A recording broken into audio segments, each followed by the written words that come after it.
Bueno, muy buenas tardes. Estamos en un nuevo episodio de Historias Bélicas. Estas historias que les contamos junto a mis compañeros geniales. Jorge Vigo, ¿cómo estás, Jorge? Bien, muy bien, al servicio de Zahir Laferrière. Claro, está en su salsa, está en su salsa. ¿Cómo estás, Laferrière? Más respeto, nada, solamente, más respeto. Voy a alguno de los sirvientes, les voy a saludar. ¿Cómo están? ¿Bien? ¿Qué Estás tal? en tu salsa inglesa. No, no, pero estoy contento porque vamos a hablar de algo interesante, qué sé yo, no sé. Sí. Antes de Bueno, hablar de algún enano en Francia, hablamos de otras cosas. Bueno, a ver, en este no te voy también era un enano, ¿eh? Era más bajo que el otro, así que... Bueno. Bueno, no le rompas el corazón. Bueno, a ver, no te voy a sacar protagonismo porque estás en tu salsa, Guille. ¿Qué vamos a contar? Bueno, vamos a hablar de la campaña del futuro Duke of Wellington en India, que es interesante no solamente porque va a mostrar a Wellington en su crecimiento como conductor militar, sino porque lo discutíamos cuando pensábamos de qué íbamos a hablar, porque nos muestra también a qué nivel las compañías privadas militares en el mundo actual, en las guerras, fuera de Argentina, donde todo este tipo de cosas no tienen ni idea de qué estamos hablando, pueden generar un imperio o pueden generar negocios impresionantes, porque lo que vamos a ver es a una compañía privada que tiene su propio ejército y que desarrolla un imperio, genera un imperio en India. Muy parecido a lo que vamos a ver, a lo que charlamos la semana pasada con el amigo de Karina, Hernán Cortés. Sí, me pongo de pie. Sí. Exactamente. Bueno, era la época. No vengan ahora a horrorizarse, las colonias. Se hacía así en esa época. Ahora ya no. Para sacar, digamos, al grupo de los ofendidos e indignados. Sí, sino que le vayan a preguntar al tío Joseph Stalin con los países bálticos, a ver qué onda. ¿viste? Claro, a ver. Bueno, claro, esas formitas. Bueno, adelante. ¿Quién larga? ¿Guille o Jorge? Como quieran. Largo un poquito nomás con Dale. alguna semblanza de otro provinciano, porque era un tipo nacido en Irlanda del Norte, con algún buen pasar, digamos. No, tenían un buen pasar su familia, y que se comisionó en el ejército. El ejército británico, a diferencia de la armada en este siglo, fines del siglo XVIII, principios del XIX, era un ejército donde las comisiones, es decir, el grado militar se compraba con dinero, o excepcionalmente en el campo de batalla tenías la suerte de que alguien te viera destacarte y te conseguías una comisión, ¿sí? En la Armada Británica eso no era tan así, sino que era un cursus honorum. ¿Coincidimos con eso, Jorge? Sí, era más compleja la marina. Era más compleja. Así lo exigía, ¿no? Por supuesto. En esto la tarasca, hablando en términos argentos, era importante para esa, y era la forma en que funcionaba. Él es un hombre que se va a hacer en la infantería británica, tiene una destacada participación de entrada, es como un oficial subalterno corajudo, que le da la cabeza, que llega inclusive a operar en Dinamarca, y luego se le dan las condiciones para quedar a cargo del 33 Regimiento de Infantería. Estoy haciendo esto aceleradamente para que nos vayamos a la India.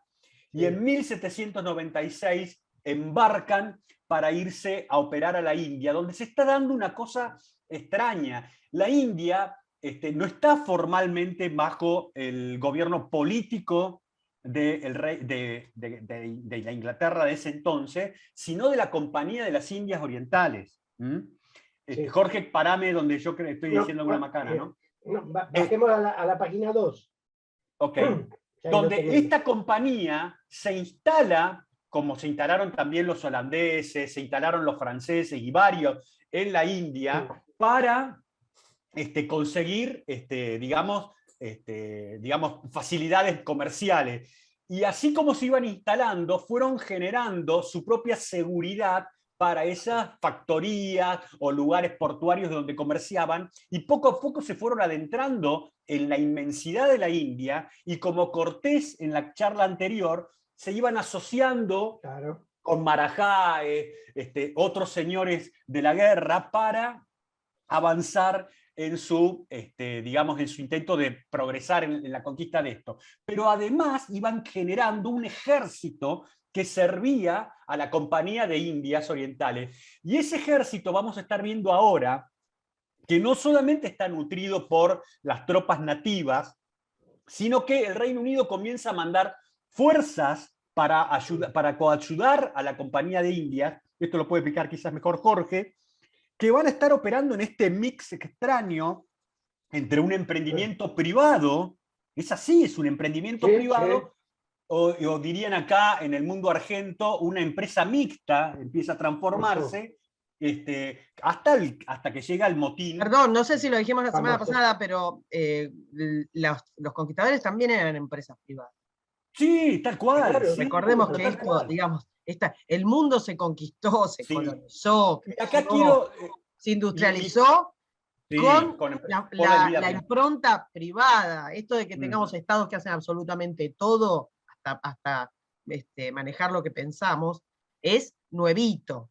Y así anda, pero es nuevo.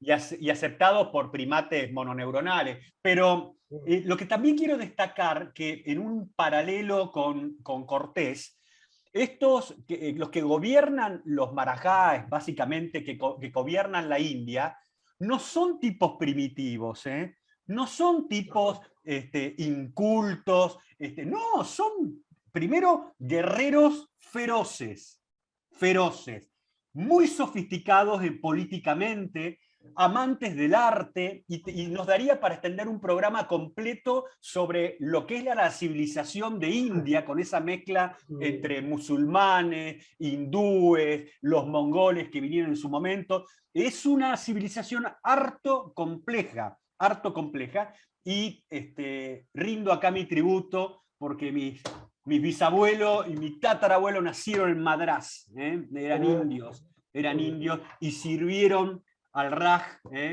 y mandando cipayos, cosa que cuando alguno por ahí me dice cipayo, me llena de orgullo. Listo, pasé la pelota.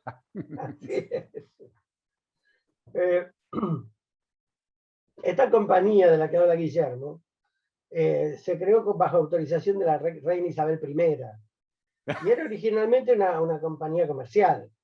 El problema es que cuando empiezan a hacer sus explotaciones van a entrar en competencia con franceses y portugueses, al menos en esta región. Que también tenían sus compañías. Que también tienen sus propias compañías. Entonces, está la Compañía de Indias por un lado, están los franceses en el enclave de Pondicherry, cerca de Madrás, y en Goa, los portugueses del otro lado. Cuando se dan, y además, lo que vos contabas, Guillermo, un montón de líderes locales que tenían sus propias fuerzas militares y demás. Eso va a hacer que se le autorice a la compañía a disponer de fuerzas militares, a las que se le van a agregar fuerzas regulares del ejército británico como núcleo de esas fuerzas de combate. Para hacer breve la historia de la compañía va a durar hasta el motín de 1850 y pico, cuando va a desaparecer porque va a quedar todo bajo dominio inglés. En el momento en que nosotros estamos, hay enclaves que gobierna la compañía, salvo el enclave de Calcuta, que pertenece a la corona.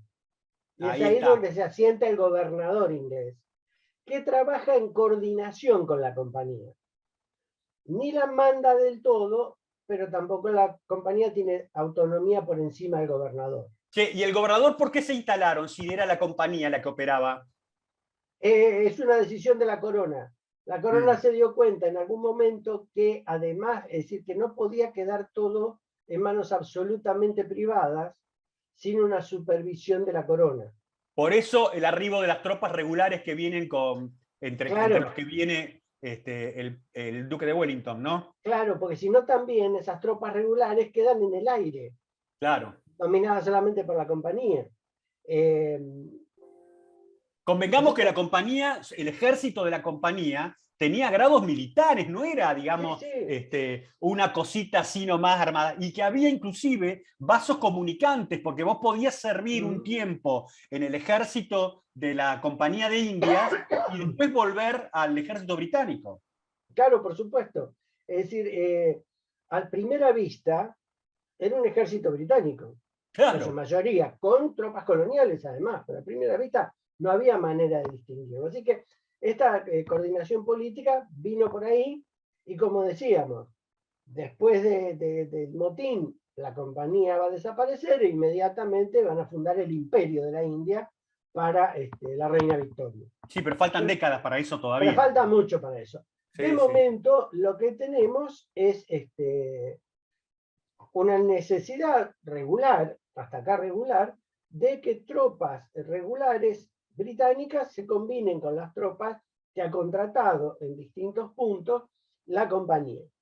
¿Y qué riqueza había en la India? Digo, porque la gente cree que, ¿no es cierto?, la India es un lugar de pantanos, elefantes con orejas chiquitas, los faquires y nada más, porque esa es la idea que se tiene en Argentina de la India. ¿Qué había en la India que tanto interesaba en ese fines del siglo XIX a todas las potencias europeas?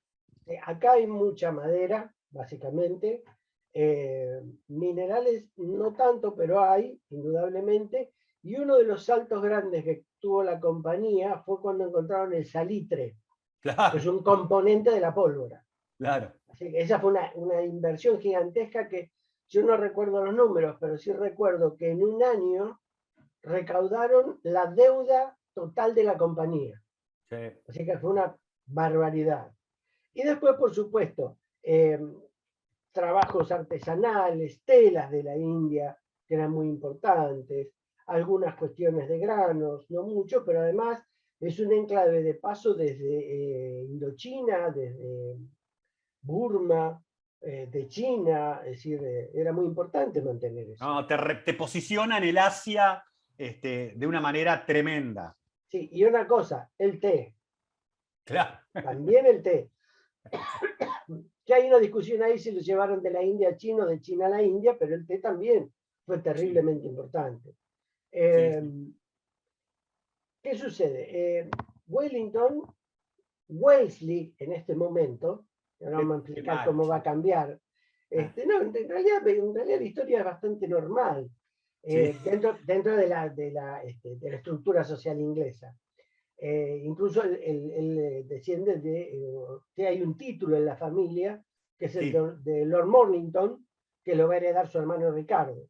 Que va a ser gobernador de la India cuando va a ser gobernador. Es una de esas cosas. Ya como se le da el doblete al pibe, ¿no? Exactamente. ¿Cuál es el tema de Wellesley? Después de la campaña de Flandes, dirigida por el hijo mayor, el segundo hijo de Jorge III, el duque de York, que fue un desastre, un absoluto desastre, Wellington vuelve a Inglaterra empobrecido, digamos. El sueldo no le alcanza, ha hecho inversiones para tratar de poder casarse con Kitty Pakenham, pero bueno, las inversiones no alcanzan. Esa es otra historia, después tírenme, porque cuando el día que vuelva a Inglaterra tenemos un chimento ahí también, ¿no? Sí, eso. Después con Kitty se va a casar, pero por ahora no tiene los recursos. No tiene guita, sí. Claro, no tiene guita, trata de conseguir puestos administrativos. Y los hermanos lo garronean también. Sí, lo garronean también, pero además hay una relación muy interesante con los hermanos, y es que por encima de la relación familiar, privilegian la capacidad para el trabajo que se ofrece. Sí. Y él quería ser músico. Bueno. Sí, también. Músico frustrado. Pero bueno, ¿qué vamos a hacer? Entonces, de no encontrar ninguna salida, la salida es este refuerzo de tropas en la India. Y tratar de ver si ahí hace campaña. ¿Por qué? Porque la India era un lugar donde uno se podía enriquecer. En general por las malas, haciendo negocios espurios, pero la mayoría volvían ricos. Sí, también volvían arruinados de salud. Claro. Por la diferencia del clima de Inglaterra con la India. Pero muchos volvían ricos. Y otros se querenciaban y no volvían más, ¿eh? Exactamente, exactamente. Eran muchos los que no volvían, ¿eh? Muchos los que no volvían porque el recurso económico les permitía una vida mucho más acomodada que la que podían proyectar en Inglaterra. Sí. Así que era muy conveniente. Otra vez el espejo con los españoles en México. Sí, también. Sí, Cortés, sí. Cortés vuelve a España cuando ya no tiene más interés, por decirlo así, en América. Sí. Así que, bueno, ¿qué sucede? Él llega, todavía el hermano no es el gobernador. Y en principio va a estar asentado no en Calcuta, en la propiedad de la corona, sino en Madrás. Deja que me emocione. Sí. No, Madrás es la actual Chennai. Y ahí es un tradicional fuerte, una zona de guarniciones militares muy grande a lo largo de toda la presencia británica en India. Sí, sí. Acá lo que uno tiene que ver, y los que están viendo el mapa, verán que hay una bandera británica que es Calcuta, que es la sede oficial, digamos, británica. Las banderas azules, que son las banderas de la compañía, en Madrás, en Trincomalee, en Bombay, que son los asentamientos principales. Y después una serie de banderas de colores, que representan a los distintos líderes políticos, porque no hay un cargo específico. No son ni Marajás todos, ni Raj todos, incluso hay banda de delincuentes. Y salvo Mysore, todos los demás lugares responden al nombre del líder. Claro. Es decir, al norte de Mysore hay una bandera naranja que dice Nizam. El Nizam es el gobernador de ese territorio, con asiento en Hyderabad, que es un lugar muy importante. Sí. El Peshawar hoy, es otro, hoy mismo, el Peshawar, que es otro líder, el Berar, el Holkar, que es uno muy poderoso, el Sindhia, que va a tener mucho que ver con estas campañas. Es decir, los territorios, a pesar de que tienen su propio nombre, responden más al nombre de su líder para identificarlos que al nombre territorial original. O sea, convengamos, la India que estamos hablando no es un territorio homogéneo en el sentido político de la cosa, sino que está dividido en distintas porciones de señores que manejan el poder como si, casi como si fuera la Italia del siglo XVI, ¿no? Sí, muy parecido, y no solo eso. Esta división de la India se produce por el derrocamiento del Gran Mogol. Claro, bueno, ahí vamos a la historia. Claro. Claro, que para esta altura tiene más o menos un poco más de 100 años de derrocado, pero sus herederos siguen estando, si yo mal no recuerdo, en Delhi. Claro, sí. Es decir, como una figura simbólica de poder. Sí. Recordemos una cosita más, Jorge, para que cuando hablamos de estos tipos. Estos tipos tienen cañones, ¿eh? Estos tipos tienen cohetes. Estos tipos tienen armas de fuego. No es que son unos pibes primitivos. No, guarda. No, tiene los elefantes blindados. Para volver a Cortés, no es que estos están con piedritas. No es Shaka Zulu, ¿eh? No, esto es mucho más complicado. Después, cuando hablemos de una de las campañas, vamos a hablar de quiénes están en esos ejércitos, y vamos a ver que es mucho más complejo el tema. No, sí. El primer problema que enfrentan es que hay uno de estos jefes, que es el Tipú Said, que invade Mysore. Sí. Inmediatamente hay que ordenar el ejército, y acá hay un tema muy interesante sobre Wellington. Wellington se da cuenta de que lo que tiene adelante, fuera de su propio regimiento, que lo tiene entrenado por él, es un desorden total. Sí. Sobre todo logísticamente, ¿eh? Claro, entonces se pone a trabajar precisamente en la logística y en la organización. Que vemos otra faz del amigo Wellington, ¿eh? Sí, y con una prolijidad, y además porque él es nombrado... Me está emocionando, Jorge, me está emocionando. Sinceramente, virtualmente es nombrado el segundo jefe del ejército, o el jefe de Estado Mayor de esta fuerza, no de todo el ejército en la India, de esta fuerza que va a tener que actuar. Y esto es importante porque lo vamos a marcar varias veces. Esto no implica sueldo, sigue cobrando como por ahora teniente coronel, dentro de poco lo van a ascender a coronel.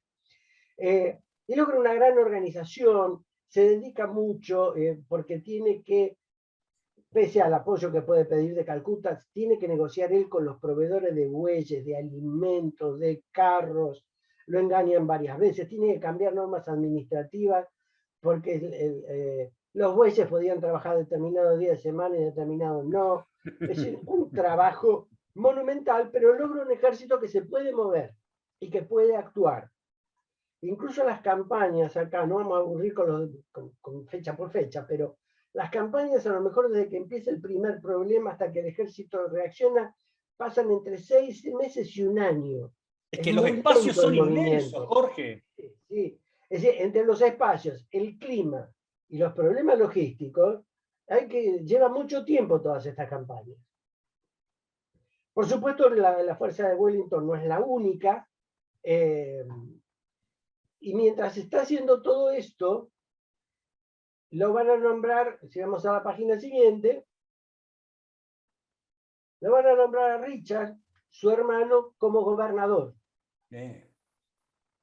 Y al principio, Richard lo va a apoyar en este nombramiento, digamos, de segundo jefe, pero no lo va a apoyar ciegamente en todo, lo que decíamos.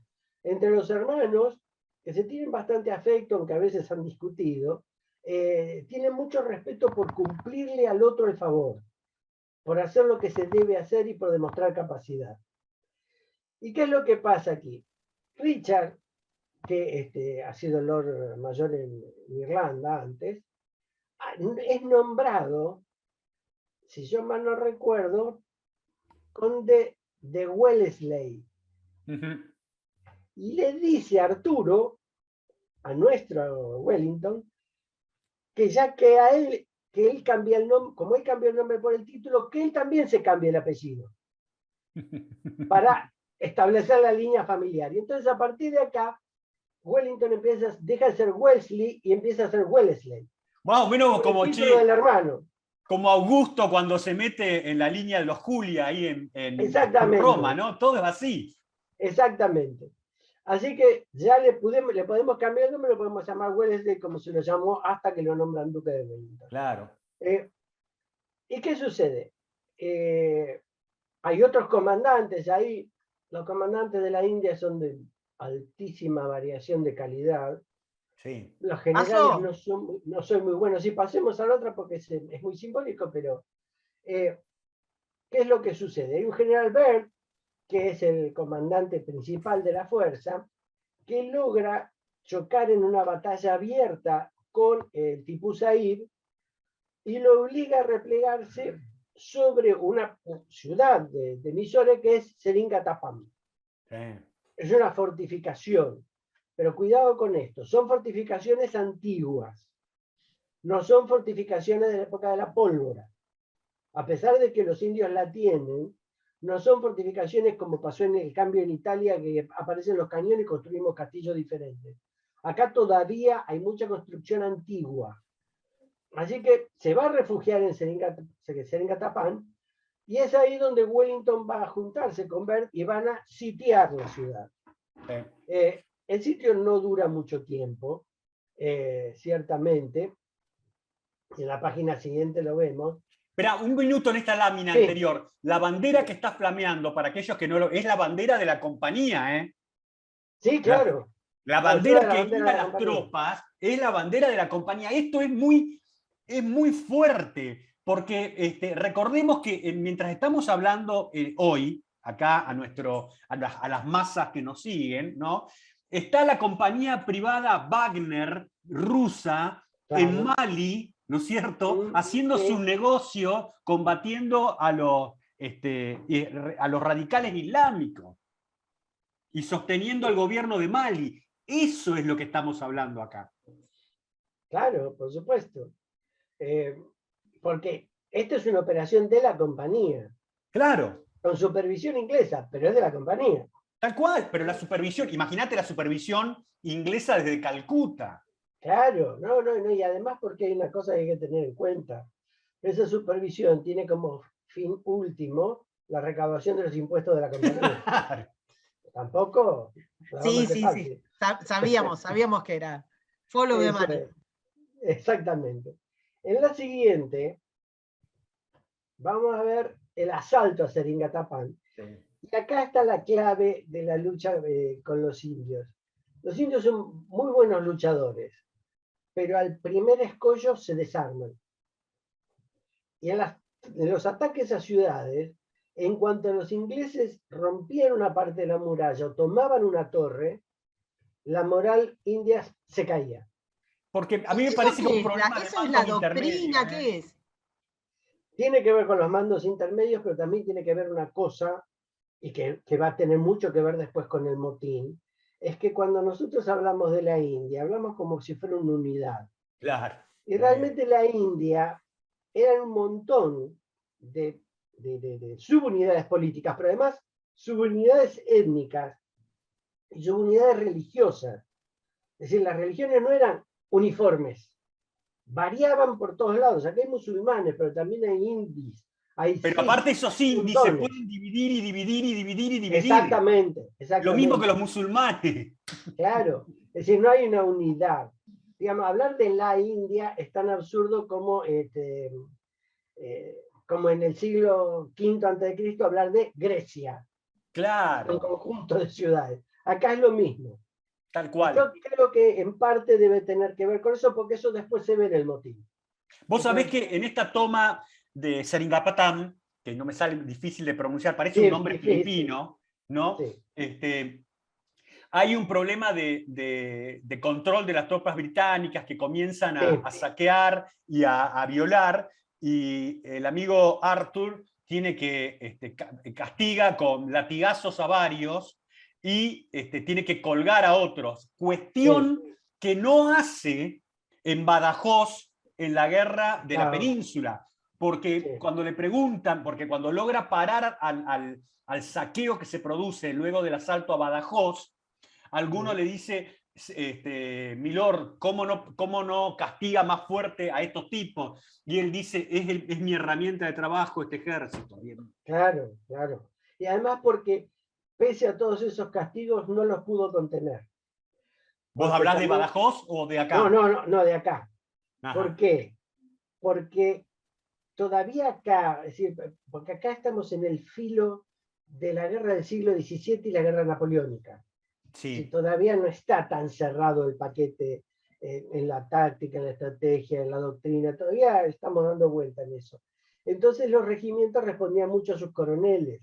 sí. Y Wellington, aunque es el segundo jefe virtual, sigue siendo un teniente coronel jefe del 33 de Infantería. Es decir, no puede multiplicar el control del saqueo de la ciudad. No. Eh, lo cierto es que en la página siguiente, esta es una imagen romántica del tipo Said peleando contra los ingleses, Uh-huh. y también vemos acá las tropas locales.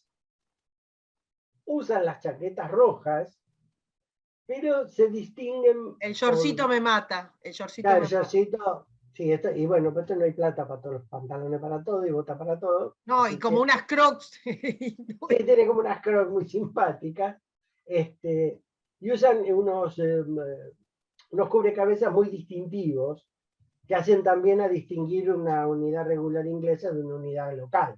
Pero guarda que los cipayos tienen un cursus honorum, ¿eh?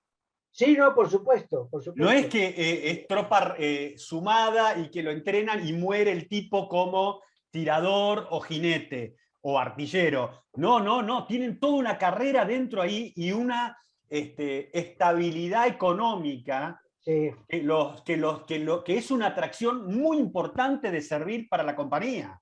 sí, ellos podían, empezaban como soldados rasos, digamos, y podían cubrir hasta los cargos eso varió con el tiempo, pero hasta los cargos de sargentos.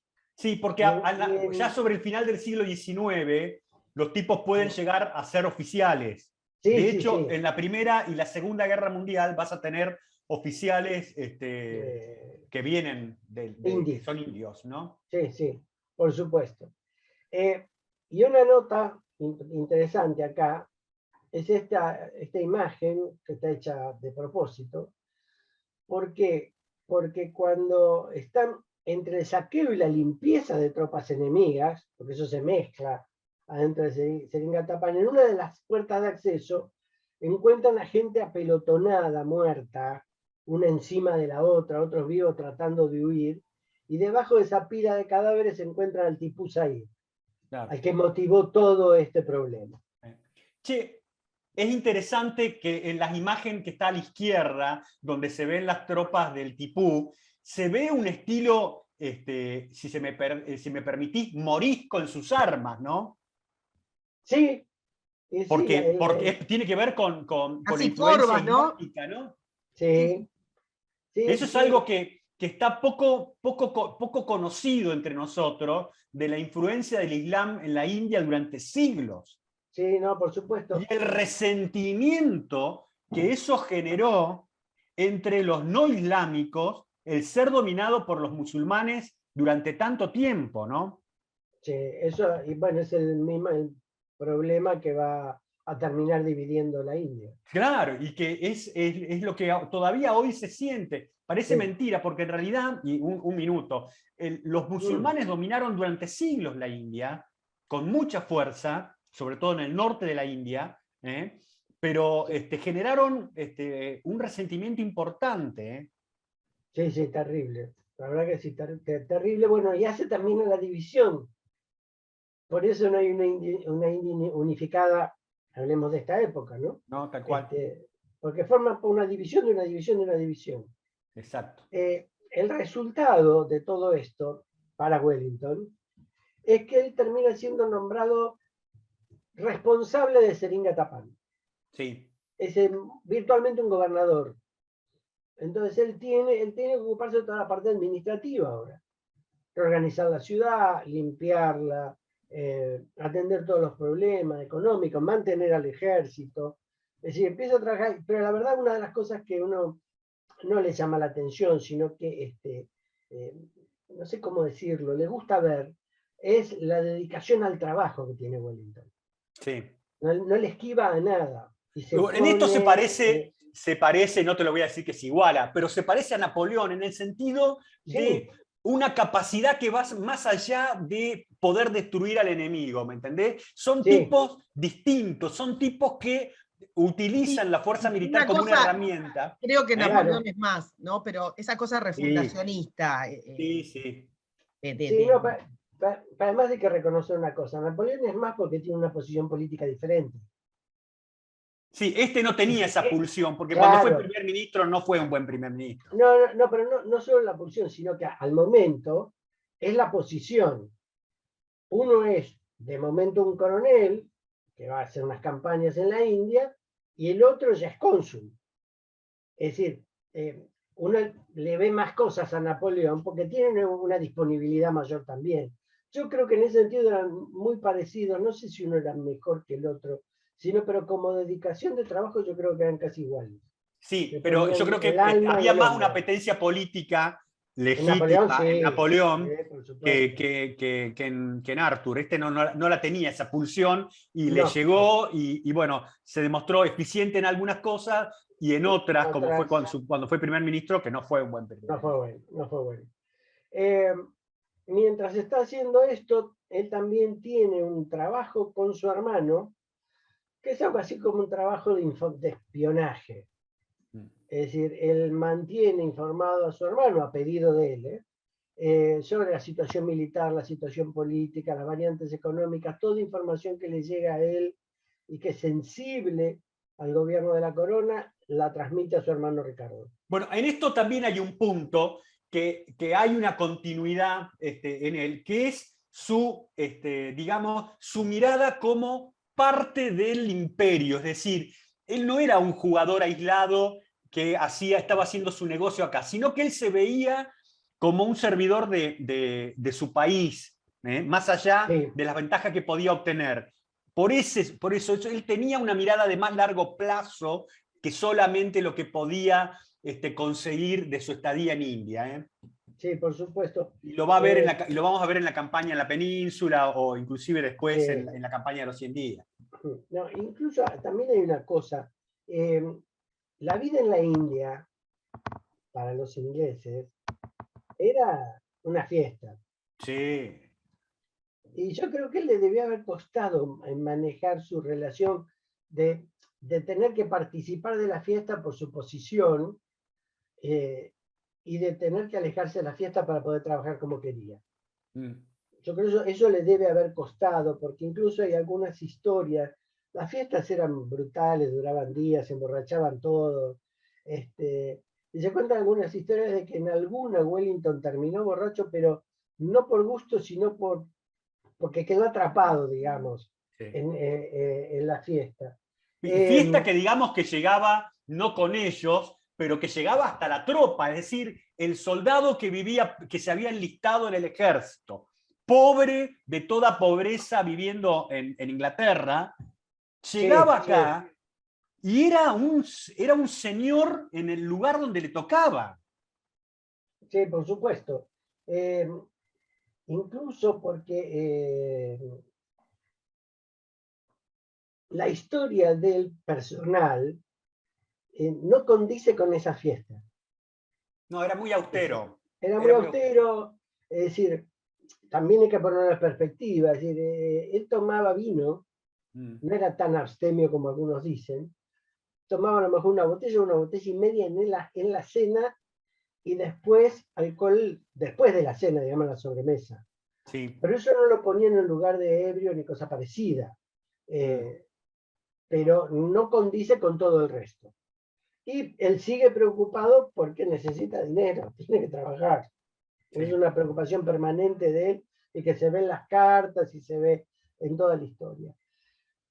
Él sí va a seguir durante bastante tiempo en Seringatapán y van a empezar a aparecer algunas cosas. Una expedición a Manila para atacar a los españoles, donde él incluso va a llegar hasta embarcar, pero después la expedición se va a suspender. Va a haber otra operación a Ceilán como base para ir o a Oriente o a Occidente. Y finalmente también va a aparecer, ya estamos en 1800, la campaña, es decir, la respuesta a la campaña de Napoleón en Egipto. Claro. Entonces, hay una reunión de tropas que debe ir, que sale de Ceilán, que debe ir a Egipto para contrarrestar esa operación francesa, y el destino quiere que Wellington se enferme. Che, hagamos un parate porque me parece que hay dos cosas interesantes que estuvimos hablando. Porque estamos hablando de una compañía privada que está operando en India y me hablas de una campaña a las Filipinas, de una que va y viene, de una campaña a Ceilán, la actual Sri Lanka. ¿Le trae algún recuerdo de alguna cosa? ¿Alguno? ¿No? De algunas masas moviéndose raro. ¿Esto era algo de los chicos de la compañía que estaban en Londres viendo para expandirse, o ya tenía que ver con intenciones de Calcuta, la gobernación, de empezar a proyectarse? ¿Cómo lo ves? La compañía no se puede abstraer de las decisiones de la corona. Tiene que colaborar. Entonces... Podrá no enviar tropas nativas y enviar tropas inglesas, que pueden ser inglesas que hayan salido de Gran Bretaña o unidades inglesas formadas con ingleses en la India. Pero no puede abstraerse de eso. Por dos motivos. Primero, porque es una decisión de la corona. Pero en segundo lugar, porque puede abrir a nuevos negocios. Tal cual. Es decir, ahora, es difícil, perdón una cosita, es difícil entender la relación administrativo-política inglesa. Es complicada. Incluso en la estructura de mando del ejército, es muy complicada. Ahora, pero eso me lleva a preguntarte esto, y no te pido una cifra, ¿no? Pero, ¿cuánta guita habrá levantado la compañía? ¿Qué tan importante habrá sido el poder de lobby de la compañía en Londres? ¿Qué te imaginas vos? No, brutal. Brutal. Pero hay dos compañías. Esta es la compañía oriental, el Estado occidental también, que opera en Estados Unidos y sobre pero esa tierras no tiene nada que ver con americanas, esta, ¿no? No, claro, pero estructuralmente son muy parecidas. No, pero me refiero económicamente. La guita que da India, No, el Asia, comparado con lo que dan las Américas. Es brutal. Brutal, directamente. Pero también hay que tener en cuenta una cosa. Tienen poder de lobby, indudablemente, pero ninguno... Tanto poder de lobby que le provoca la caída de 13 colonias. Sí, bueno, Sí. no. Claro, pero en ningún momento chocan con la corona. Es decir, presionan, hacen lobby, pero tienen un límite. Tienen un límite conductual. ¿Mm? Sobre Ahora, todo, es decir, no con Jorge III, pobre, ni mucho menos con su hijo, pero sobre todo cuando aparece Victoria, sí. los límites se marcan mucho. Bueno, ahí después ya pasa bueno, nos acercamos después. Después pasa el Bueno, motín, ¿no? Obviamente. claro, ahora una pregunta. En estos tiempos de que está el amigo Wellington dando vueltas en Serigapatán y todo esto, ¿tenemos ya colonos ingleses establecidos, no sé, produciendo yute, produciendo té, y ya hay tipos que se han establecido? Sí, Independientemente de la supuesto. compañía, ¿no? Sí, a ver, desde que Clive estabiliza la presencia británica en Otro la India, personaje, ¿eh? otro personaje genial, Eh. hay emprendedores ingleses que, si no pertenecen a la compañía, terminan teniendo una relación, digamos, de asociación. Es decir, como que, digamos, si yo voy a explotar cualquier recurso en la India y no pertenezco a la compañía, tengo algo así como que afiliarme o tener un permiso. Pero yo podía irme de Liverpool y quiero quiero dedicarme al yute en la India. ¿Podía ir o tenía que rendir pleitesía en la compañía y ellos me daban una suerte de encomienda como se hacían los españoles?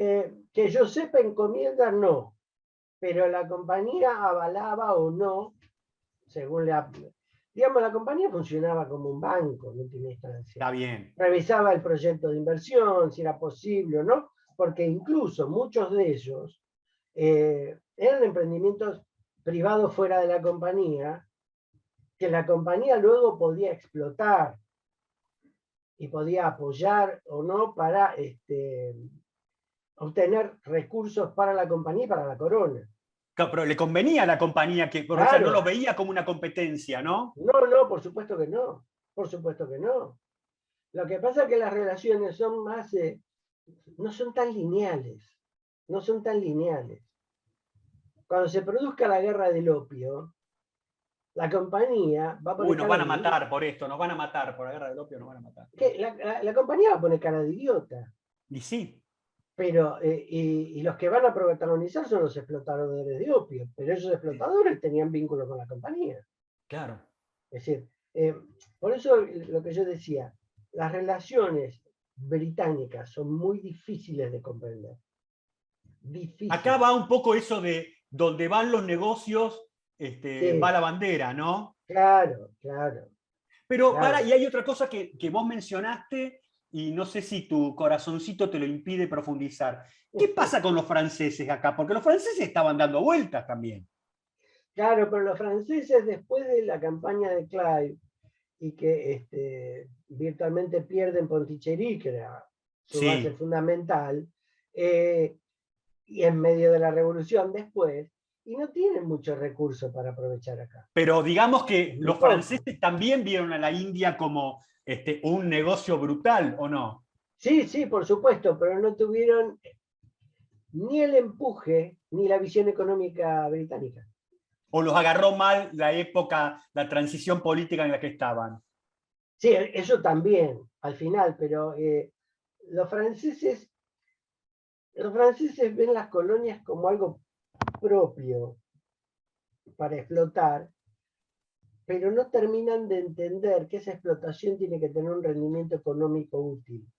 Y qué raro que Napoleón no le, o me equivoco, no le vio algún, mirá como el salto que estamos pegando, y con Napoleón eso no se vio alguna oportunidad de decir, che, la India, que haya un lugar bajo el sol para nosotros. Hay algunas cosas. Una, de la campaña en Egipto, Napoleón dijo, quien domina Egipto domina la India. Sí, sí. Y después hay otra historia, y esto tengo que admitir que hay cosas de Napoleón que se me escapan, que dice que antes de que Alejandro I y Napoleón se distanciaran, hubo un intento de un avance hacia Oriente vía el Cáucaso con tropas rusas, de acuerdo con los franceses. Claro, porque los rusos van a, es otra cosa que va a venir, que se va a ver mucho más adelante, los rusos van a estar interesados en India también.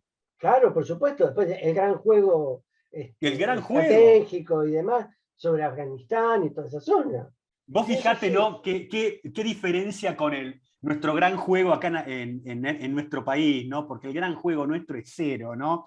Y cuando estos tipos, en el siglo fines del 18 y 19, se repartían el mundo. Vamos a hacer en algún momento, estoy pensando, a ver si los estoy metiendo en camisa de 11 varas, pero estaba pensando dos cosas.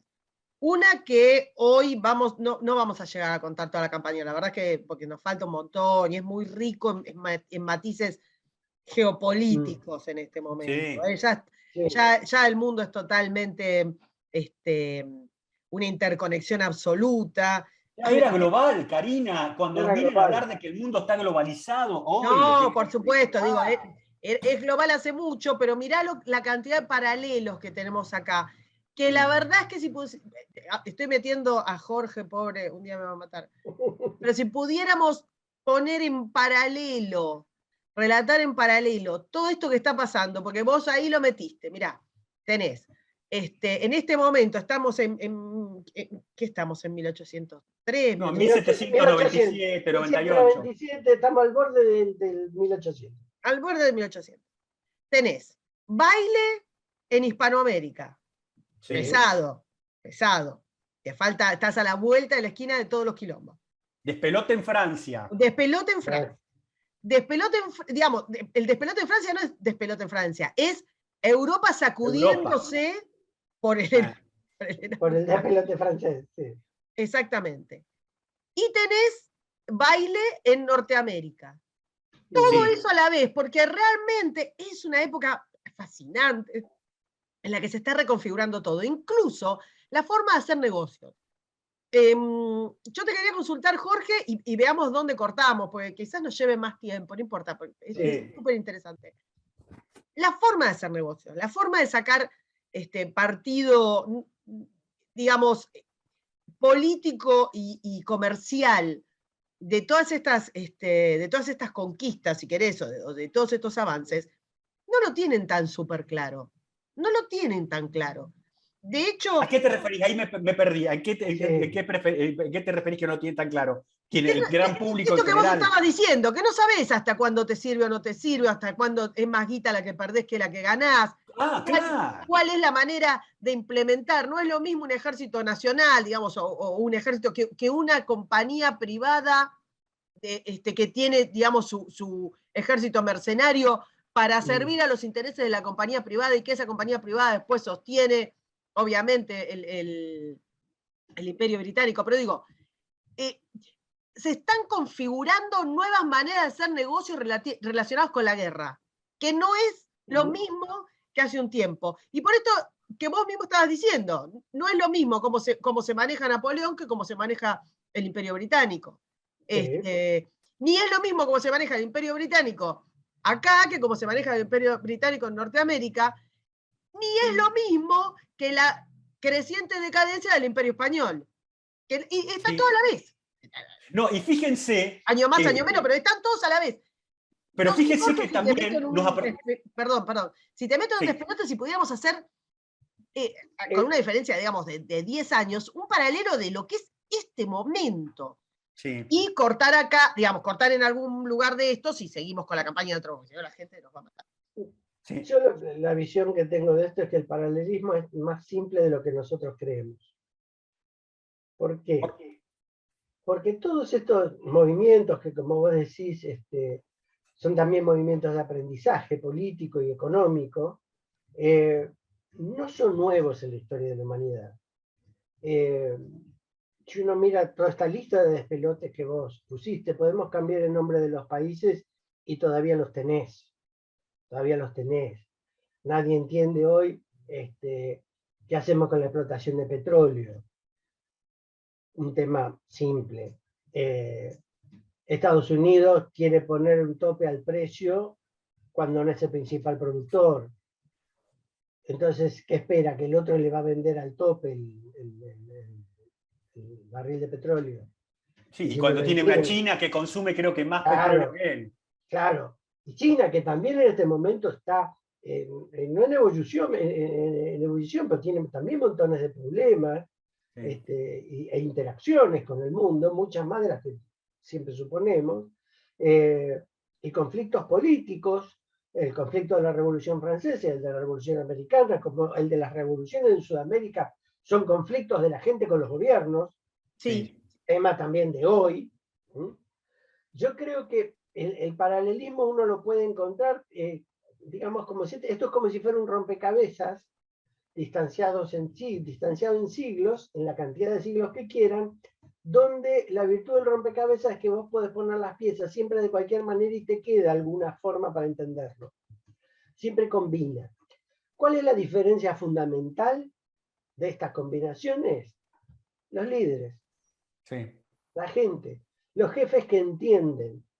Pero no que entienden solamente de a uno, sino que entienden por el grupo gobernante. Es decir, nosotros hablamos recién de Napoleón, pero Napoleón no es Napoleón solo. No. Es Napoleón con la Cámara de Senadores, la Cámara Tiene una de élite que mira a Francia de una manera. Claro, tiene ministros, las interacciones. Pero vos fíjate que hablando de épocas, estamos cerca de un tipo que estaba en la ciudad del Cabo y dijo, che, ¿por qué en 1806 te manda una expedición a Buenos Aires? Claro. ¿Me entendés? Sí, sí, Eso es lo que pasa. Claro, son las personas. Son las personas, porque es un poco lo que yo decía recién de la compañía. La compañía hace negocio, pero no choca contra la corona. Es decir, hay un límite, no sé, lo quieren ver como moral, como político, como ético, entre los negocios y la unidad política a la que se pertenece. Y cuando la forma en que gestionás te crea despelote, como fue el tema del motín, te rajo del poder y me implanto yo. Exactamente, se paga el precio, también es eso. Acá los liderazgos también tienen la visión de que si esto está mal, hay que arreglarlo y después de que lo arreglamos hay un responsable y el responsable también lo tiene que pagar. Y paga, sí, claro. No. Es una estructura que nosotros la perdimos. Sí. Y hay un cursus honorum en todo esto, y nos van a matar, ¿eh? A mí me van a matar. Hay un cursus honorum, es decir, acá el amigo Arthur crece no porque es el hermano del gobernador en Calcuta, crece porque es eficiente, porque si hubiera sido un nabo, el hermano en Calcuta le da una patada en el tuje y queda fuera de juego. Exactamente. Esa es la diferencia entre una élite que mira a la eficiencia y al mérito y una élite que se parece a una marca de papel higiénico, viejo. No, por supuesto. Y además porque es una élite que no es ciega. No. Por una anécdota muy simple. Cuando Wellesley vuelve a Inglaterra, va a tener una entrevista con Pitt, con el primer ministro, de la que no sabemos mucho de lo que se habló. Un pibe del barrio. Sí, no sabemos mucho de lo que se habló, pero estuvieron mucho tiempo paseando a caballo y hablando. Y es decir, hay un reconocimiento, porque Wellington era apenas un generalito. Sí, nada. Hay un reconocimiento del primer ministro. Y también hay una anécdota, antes de encontrarse con Pitt, Wellesley está haciendo antesala, digamos, y entra Nelson. Sí. No, es tremendo. Esta época es tremenda. Es lo que te digo, hay épocas que parece que la armaras, no sé, para una película, tenés todos los personajes juntos. Pero fíjense está Cary Grant, John Wayne, están todos. Pero fíjense cómo funciona. Entra Nelson, intercambian 2 o 3 palabras, y Wellington después lo escribe y dice, me pareció un tipo pedante, arrogante, no me da ni ganas de hablar con este tipo. Sí. Entonces, Nelson, no sé si habla con Pito, con otro funcionario, ya separado de Wellington, y pregunta, che, ¿este quién es? Claro. Entonces le cuentan, le dicen, este es el que hizo la campaña en la India, el que ganó en Assaye, el que ganó la batalla en Dinamarca. Ah, dice Nelson. Entonces sale, lo ve a Wellington y empieza a hablar de una manera distinta con él. Es decir, reconocido el mérito, Nelson lo absorbe, lo incorpora. Esa habilidad también tenían esos líderes. Es que ese Nelson que se cruza con Wellington ahí haciendo puerta para verlo a Pitt, era el que había hecho bosta a los franceses en Abukir. Claro, claro. Claro, pero lo interesante es que en vez de chocar, o que chocaran dos personalidades arrogantes, los dos se integran para entender lo que están haciendo. Claro. No solo planear, sino para entender qué guerra están haciendo. Y qué se puede hacer y cómo es. Hablan de esas cosas. Y en una democracia del siglo XIX, fin del XVIII, principio del XIX, pero una democracia para los estándares de la época. De la época, por supuesto. Donde vos para llegar a primer ministro no era que llegabas de una manera tan sencilla, había toda una carrera política. Es muy, muy interesante, me parece, toda esta época también, ¿no? Bueno, señores, los llamo al orden. ¿Dónde le damos un moño a esto? A ver. Y después vemos si seguimos con esta la semana que viene, si intercalamos algo de la época como para dar este panorama, o no sé, después decidimos. Acá lo que nos falta es la gran batalla de la India, que es Assaye. Assaye, sí. Exactamente.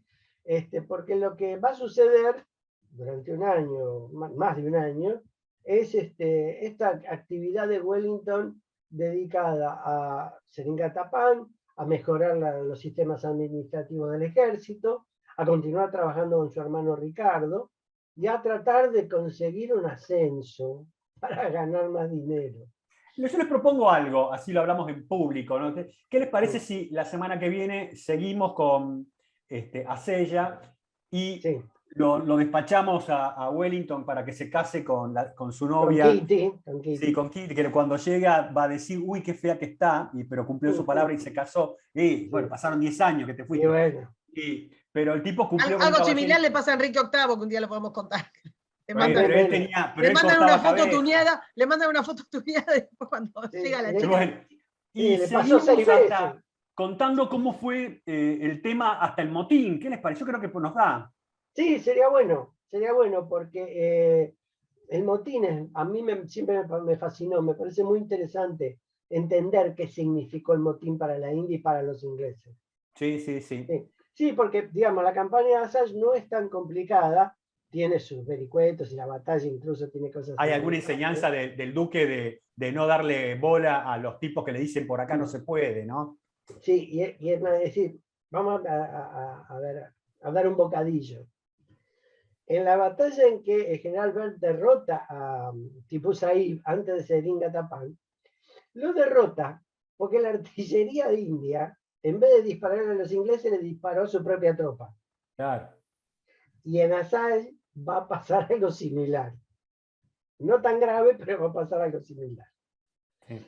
Y después sí, saltar al motín, porque muestra la India y muestra los problemas que ha tenido la India toda la vida en sus divisiones internas. Sí. Pero a pesar de eso, la India, que en realidad la India en sí misma es una conducción imperial, porque vos tenés diversas naciones, etnias, lenguajes, todo, es un imperio en sí mismo. Hoy la India, con sus tiempos, con su aceptación cultural, es el tapón a China en el Índico. Sí, por supuesto. Y un jugador estratégico de un nivel infernal que acá creen que es un lugar de faquires y semidesnudos, ¿no? En fin. Y de Bollywood. Sí, de Bollywood, nada más. Ni siquiera saben qué es Bollywood. No, sí, cómo no, si tenés las películas, están buenísimas. Ya sé, pero el gran público no tiene idea de la India, en Argentina. Pero ahí está la conducción. Bollywood, los ferrocarriles, ahí está la conducción política del país. Sí. Eso es lo que tienen. Que nosotros no lo hemos tenido nunca. No. Exactamente. O al menos hace mucho que no tenemos. Y una mirada al mar, ¿eh? Total. Total, obvio. total. Bueno, Bueno, seguimos con India la semana que viene. Es decir, Seguimos. terminamos y nos metemos en el motín. Sí, Bien. genial, me parece bárbaro. ok, Bárbaro. listo. Bueno, esperamos que les haya pasado bien. La verdad que teníamos que hacer esta introducción porque estamos hablando de algo que es gigantesco. Yo, igual, estimado público, voy a atormentar a Jorge hasta que podamos hacer el paralelo del cambio del siglo, porque, insisto, sí es cierto, todas las épocas tienen sus patrones que más o menos la condición humana se repite, pero hay momentos En momentos. súper raros. El cambio, el pasaje del siglo XV al siglo XVI es uno.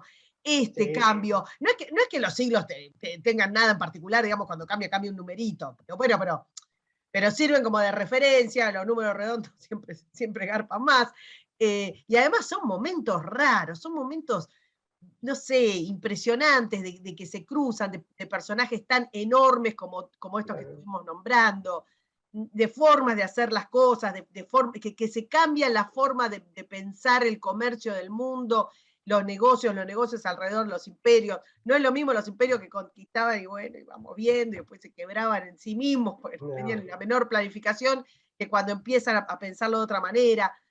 No sé, a mí me resulta súper fascinante. A mí me resulta bien interesante esta comparación. Ningún barra brava de los que conocemos por acá gobernaría, se hubiera quedado manejando bien Serigalpatán. ¿Está? No, Ninguno de esos. No. Para darse una idea y magnitud de las cosas.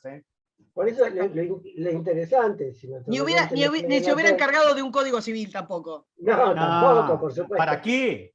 Exacto. Lo interesante, vos mencionabas recién los dirigentes del paso del siglo XV al XVI. Un lindo ejercicio es tomar esos dirigentes y ponerlos hoy en juego. Sí, ¿Cómo harían? No. La verdad, sí, la vergüenza del siglo XXI es total, pero es un buen ejercicio para ver cómo hacen. El otro día yo escuchaba hablar, no sé qué funcionario de dónde, sobre la guerra y la duración de la guerra, y yo lo escuchaba y miraba con qué liviandad hablaba de la guerra que no entendía, sin entender de que cada vez que él decía que la guerra iba a tardar mucho, eran cada vez más muertos. Y yo pensaba que ni el condottieri más sanguinario de Italia del 1500 pensaba de la guerra con tanto desprecio por la gente. Tan liviano, ¿no? Tan liviano. Tan liviano, sí, la verdad que es impresionante. Exactamente. Bueno, estimadísimos, todo el mundo pues está relevado por hoy de sus tareas. Chau, chau. Chau, chau, que sigan bien. Que sigan bien.